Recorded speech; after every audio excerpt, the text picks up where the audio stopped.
আসসালামু আলাইকুম ওয়া রাহমাতুল্লাহি ওয়া বারাকাতুহু। আশা করি আল্লাহর রহমতে সবাই ভালো আছেন। আলহামদুলিল্লাহ আমিও ভালো আছি। আমরা যে পড়তেছি তাসদিদ দিয়া, এটি কিন্তু তাসদিদের শেষ পর্ব। যে হরফের উপরে তাসদিদ হবে সেই হরফটি ২ বার উচ্চারণ হবে। তাহলে শুরু করা যাক। বিসমিল্লাহির রহমানির রহিম। হামজা জিম জবর আজ, জিম আলিফ ২ জবর জান, আজ্জান। হামজা জিম জবর আজ, জিম ২ জের জিন, আজ্জিন। হামজা জিম জবর আজ, জিম ২ পেশ জুন, আজ্জুন। আজ্জান, আজ্জিন, আজ্জুন। হামজা জিম জের ইদ, জিম আলিফ ২ জবর জান, ইজ্জান। হামজা জিম জের ইদ, জিম ২ জের জিন, ইজ্জিন।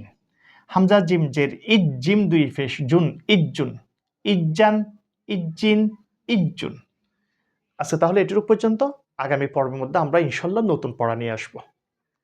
এটুকু পর্যন্ত আপনারা সবাই আমার সাথে থাকবেন। আল্লাহ হাফেজ। আসসালামু আলাইকুম ওয়া রাহমাতুল্লাহি ওয়া বারাকাতুহু।